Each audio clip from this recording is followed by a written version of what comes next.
Մխիթարիչը, Սուրբ Հոգին, որին Հայրը ուղարկելու է իմ անունով, նա ձեզ ամեն բան կուսուցանի և կհիշեցնի այն ամենը, ինչ ես ձեզ սովորեցրեցի։ Սիրելի քույրեր և եղբայրներ, այսօր Սուրբ Հոգու գալստյան տոնն է։ Եվ Սուրբ Գրքից մենք ընթերցում ենք, տեսնում ենք, որ առաքյալները, որ դեռ աշակերտ էին, Հիսուս Քրիստոսի համբարձումից հետո 10 օր շարունակ գտնվում են Երուսաղեմում և աղոթում են։ Եվ 10-րդ օրը երկնքից Սուրբ Հոգին է իջնում նրանց վրա հրեղեն լեզուների տեսքով, և նրանք լցվում են Սուրբ Հոգով և սկսում են քարոզել բոլորին հասանելի լեզվով։ Երբ նրանք խոսում էին, բոլոր ազգերի ներկայացուցիչները նրանց հասկանում էին, կարծես թե նրանք խոսում էին իրենց հարազատ լեզվով։ Այս պատմությունը, Սուրբ Հոգու գալուստը նոր դարաշրջան է բացում մեր բոլորի փրկության պատմության մեջ։ Եթե հին Կտականում մենք տեսնում ենք, թե ինչպես է Հայր Աստված հայտնվում մարդկանց, ապա Քրիստոսի մարդեղացմամբ ինքն Աստված մարդկային կերպով որպես մարդ է հայտնվում, Հիսուս Քրիստոսի համբարձումից հետո գալիս է Սուրբ Հոգին, ով առաջնորդում է Քրիստոսի եկեղեցին առ այսօր և պիտի առաջնորդի մինչև աշխարհի վախճանը, մինչև Քրիստոսի փառահեղ երկրորդ գալուստը։ Երբ Սուրբ Հոգին լցվում է աշակերտների վրա, նրանք լցվելով նրանով ստանում են շնորհներ և սկսում են քարոզել ամբողջ աշխարհով մեկ։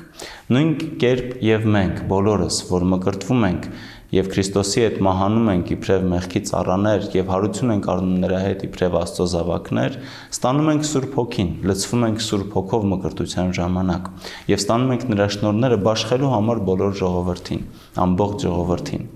Բայց հետաքրքիր մի բան ձեզ ասեմ։ Սուրբ Հոգու գալուստը տեղի ունենում հրեական Պենտեկոստեի տոնի օրը։ Այս տոնը հայտնի էր նրանով, որ հիշատակումն էր Աստծո կողմից Իսրայելի ժողովրդին Մովսեսի միջոցով տրված պատվիրանները։ Այսինքն Պենտեկոստեն հիշատակումն էր Աստծո կողմից մարդկանց օրենքի տրման։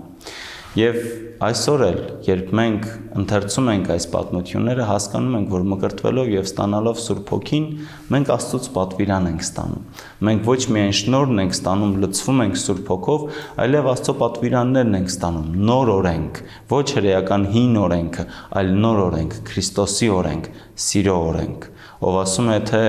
սիրեք ձեր Տեր Աստծուն ձեր ամբողջ սրտով, հոգով և մտքով, և սիրեք միմյանց այնպես, ինչպես սիրում եք ինքներդ ձեզ։